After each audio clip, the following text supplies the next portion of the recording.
and really getting it to start doing something where it makes, I mean, if you look, the serial monitor shows what the analog input is putting out to the screen. The code does something where it's specifying the numbers, but I mean, you can see it's reacting to the microphone. So what you're going to do with that is an interesting project in itself, but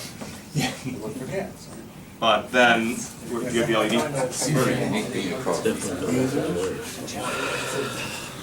So you didn't use Arduino, you skipped the potentiometer was one and... Yeah, I mean, the potentiometer is like... Okay. One input. I mean, you have an output that's reacting to a sensor. What's it say down there under the white? And really all the sensors you're going to get work in a very similar way. I mean, all they're doing is putting up they're taking your environment and they're turning it into a number. Try reprogramming it. So, I mean, the light sensor, I'm not sure exactly what's wrong with its wearing, but it does it that way. I'm not going to hook them up, but we also, I mean, there's also barometric. This is a luminosity sense. Actually, it's the same thing. Going at it from different windows too. Oh. I don't know. We order a lot of our stuff through adafruit.com, and they have some nicely set up sensors. This is a luminosity one. Should I pass them around? I mean, they're not much to see. No, we want. I was doing two different ones. If we were going to use the Analog, light sensor, and there's this, theoretically on this one, the 3, would we go from the power to the That's why I'm a little confused. Maybe it's go from the 5 volt to the analog. Because the problem is, example, we're going off of S3 and then... Yeah. But But then there's also barometric temperature sensors, if you want to... I think we. And this one's a fun one that I bought, but I have no idea. It technically gets color. We're getting the same Like, you can put up a red card and it will tell you you have a red card. It puts up a blue card and it'll give you like the blue, like, it will put it right in front of it.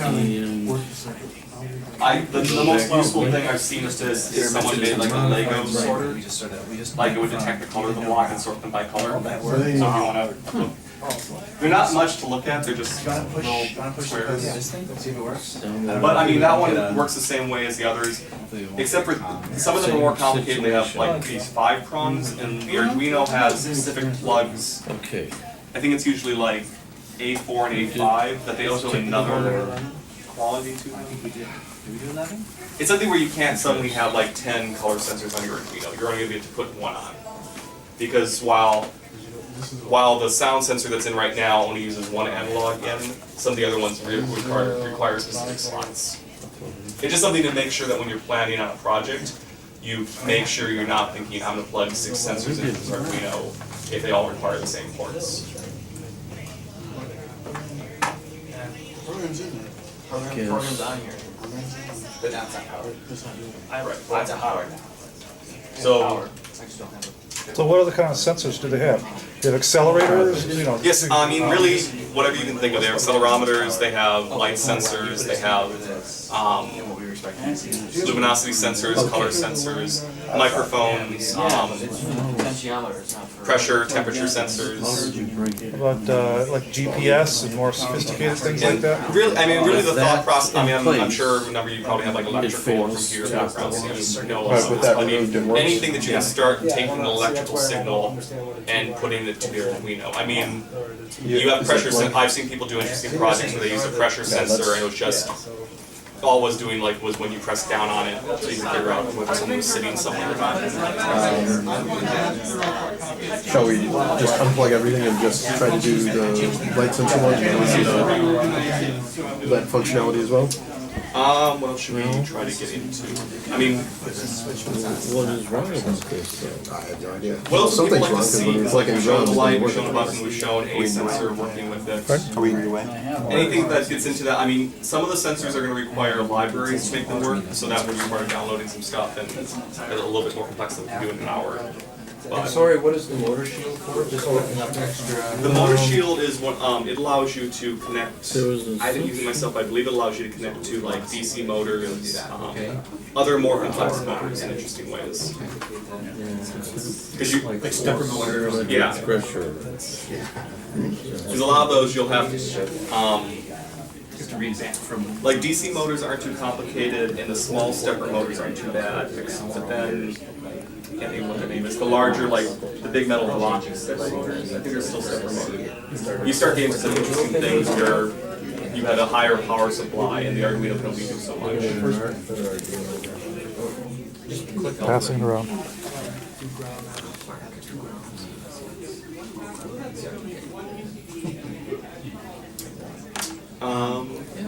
What about cool stuff have you done with it so far? Should I show some videos? Where did you say you got these little gadgets? So the Arduinos, the Arduinos and the sensors, well, so we order, where do we order our Arduinos from?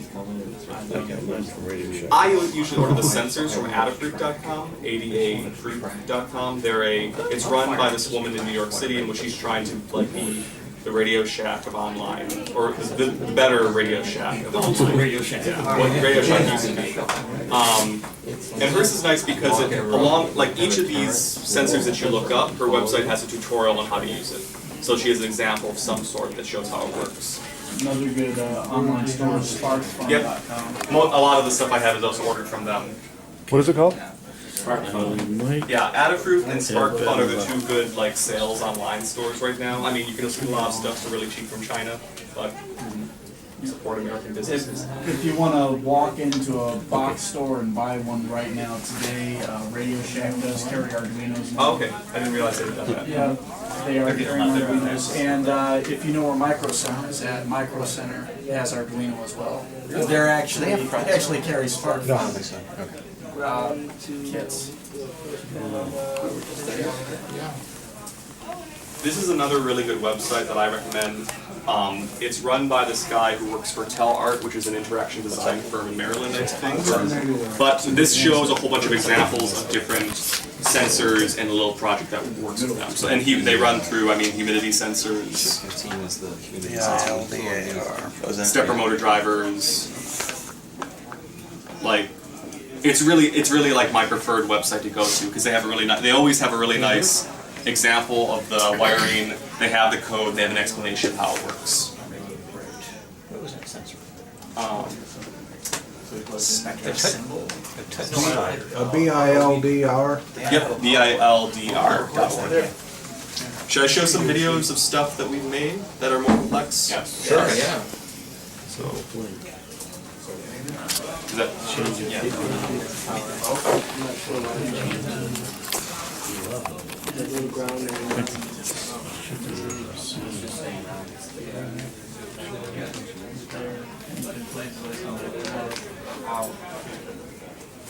Oh wait, hang on. Over here, we have that light going on. Oh, nice. You see? So this is an example. Oh, that's the internal. But that's the blend. I have that too. Nice. So oftentimes when we show Arduinos, they're only Sensor working. Oh, you do have it working. But it's only Sensors- working. Look at the light there. The internal, the onboard. No, it is working for that too. It's just very subtle, I think. That's not too.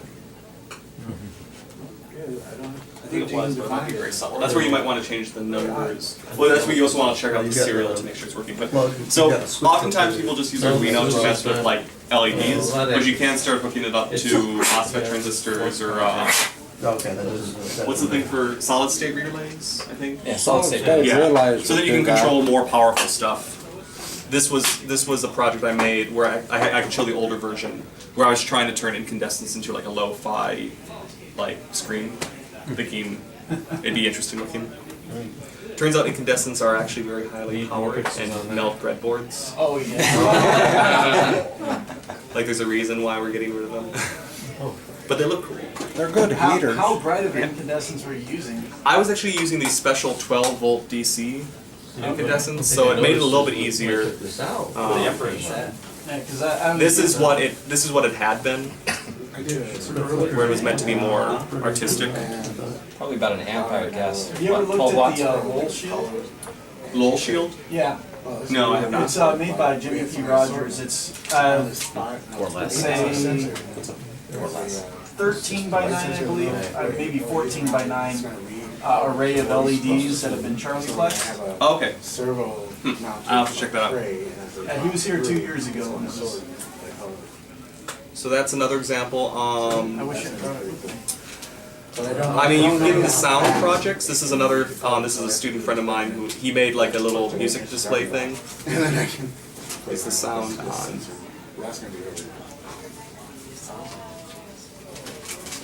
They need to find the remote. Sounds coming from a laptop. Yeah. Yeah. I don't think it will go. So the idea is these are all like capacitance sensors, and when he touches them, it's not a very loud noise. But it's kind of like making a fake little piano. I mean,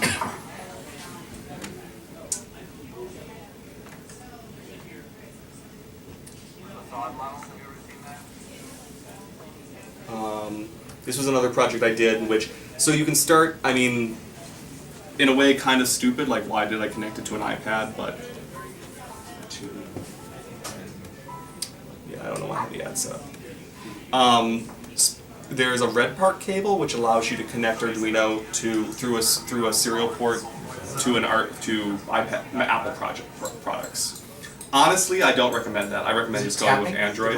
Yeah, the idea is there's a basic iPad app that connects through this cable to an Arduino in the back, and then that controls little solenoids, and it's hitting glasses of water. So you have an iPad water device, music device. You gotta put that on the internet so everybody can play your water glasses. Yeah, there you go. Resonance frequency there. Yeah, I wouldn't recommend, just screw Apple. Android's better for this. There's this, the Ketai library, Ketai. It's a nice setup where you can connect Arduino and processing objects to Android things.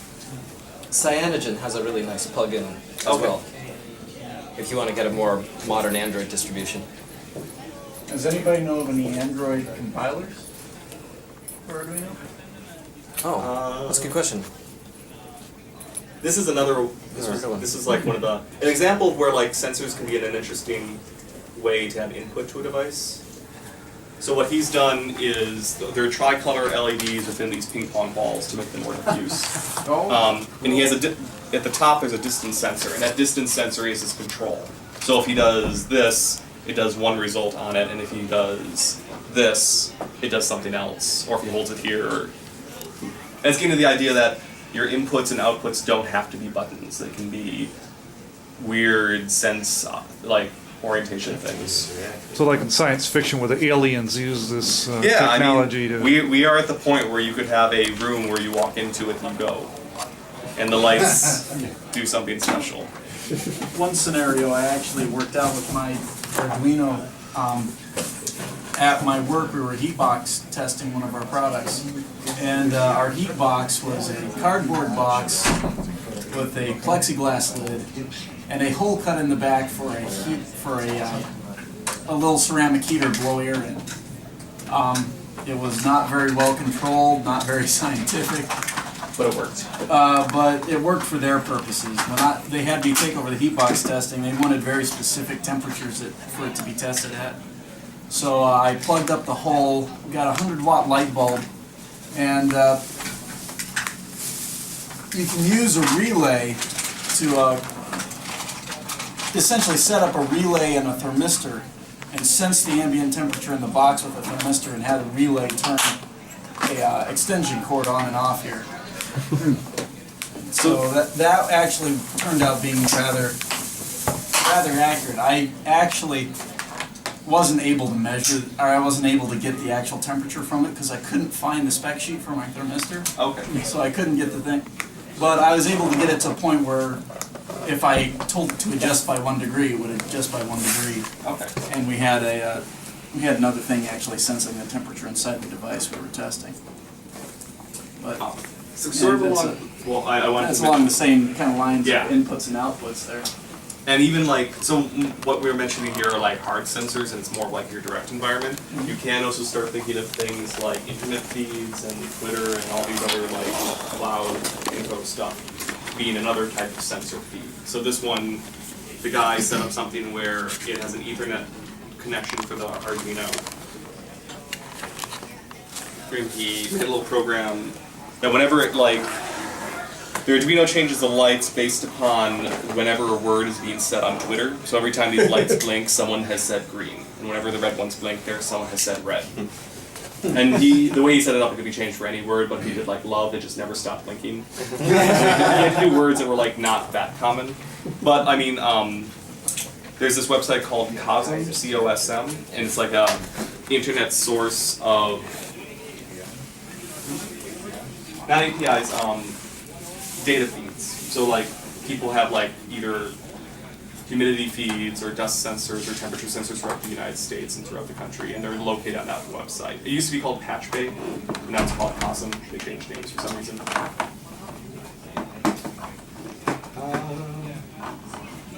We're pretty over time Oh, here, by the way. we do? Okay. Cool. Thank you. Thank you. That's great, thank you.